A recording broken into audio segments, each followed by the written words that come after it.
storm in the China Sea. Bad weather that almost hides ship from ship in this close formation of the United States Navy's Third Fleet.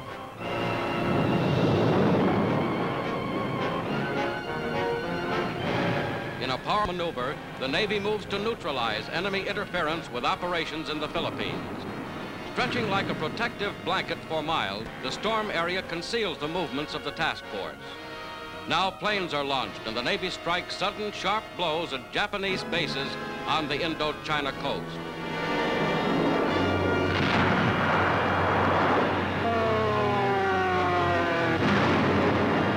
Off Indochina, planes spot 4 enemy convoys bound for the Philippines.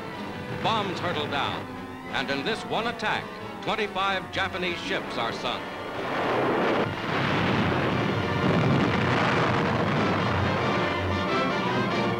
An important mission completed, the carrier planes return to their ships. One plane comes to grief on a carrier deck.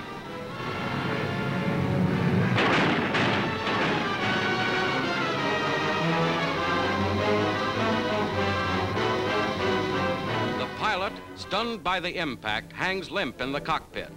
Willing hands lower him safely away from his damaged plane.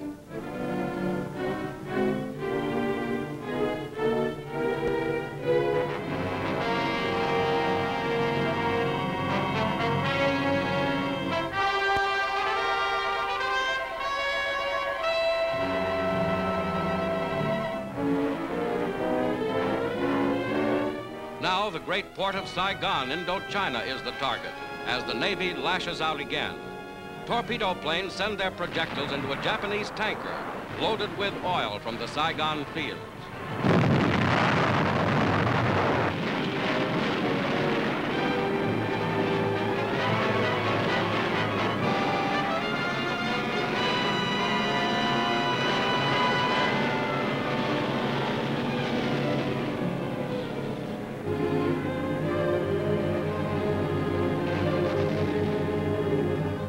To Saigon, over a Dog's Head land formation jutting into the China Sea.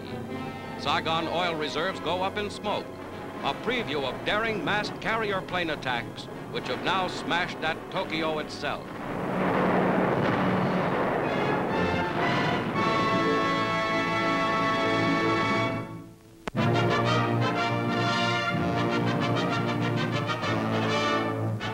Here on the Black Sea, near the city of Yalta in the Crimea, is the meeting place of the leaders of Britain, Russia, and the United States, scene of the most successful international conference of the war.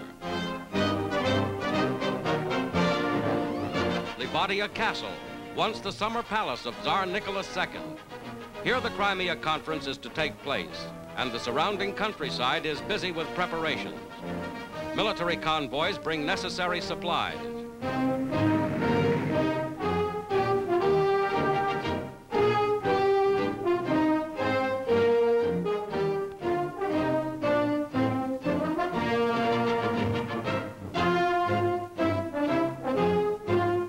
Special communications lines are strung to the palace.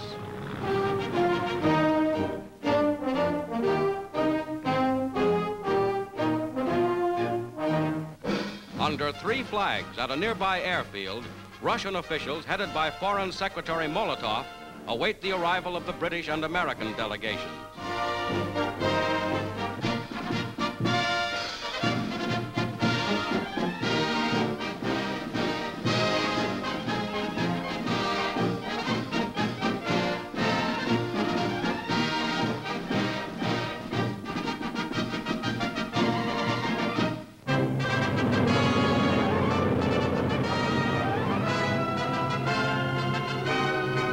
Anthony Eden, British Foreign Minister.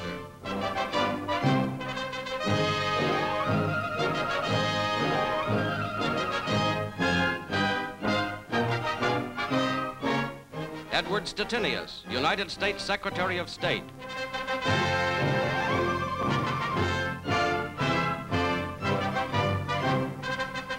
Harry Hopkins, advisor to President Roosevelt, with Averell Harriman, United States Ambassador to Russia.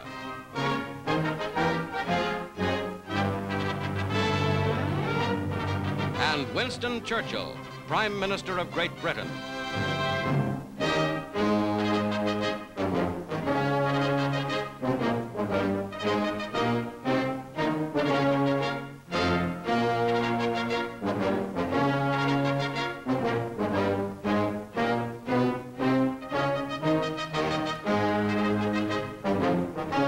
Also arriving by plane after a 6,000-mile trip is Franklin D. Roosevelt, President of the United States.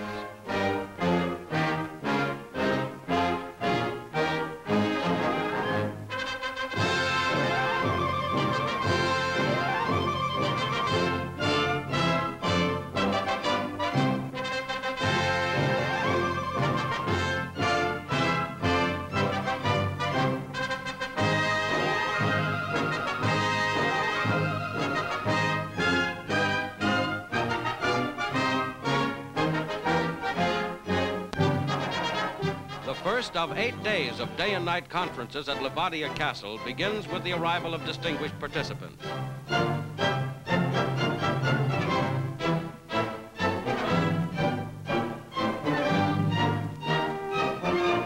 Sarah Churchill Oliver, accompanying her father, greets President Roosevelt's daughter, Mrs. Anna Bottger.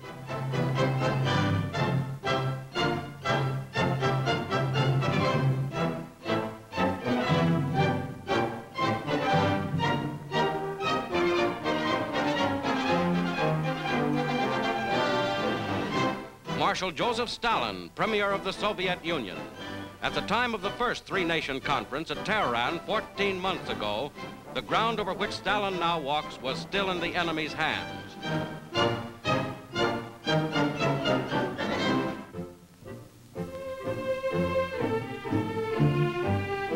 The three parties reach a firm accord on military and political points. Coordinated plans are made for great new blows against Germany from all directions. Reaffirming the resolve of the United Nations to cooperate fully after the war, Roosevelt, Churchill, and Stalin reach agreement on the foundations of European peace. Germany shall be disarmed. German militarism and Nazism will be destroyed. Germany shall be occupied in zones, with France a major participant. An organization for world security will be permanently established. The three leaders reaffirmed their faith in the principles of the Atlantic Charter.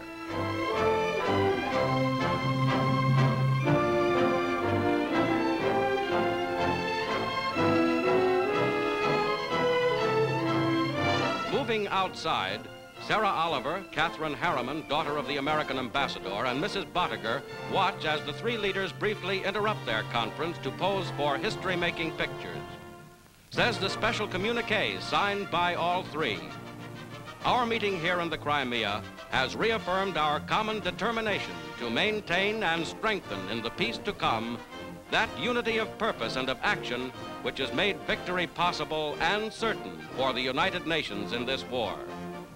We believe that this is a sacred obligation which our governments owe to our peoples and to all peoples of the world. Winston Churchill, Franklin Roosevelt, Joseph Stalin.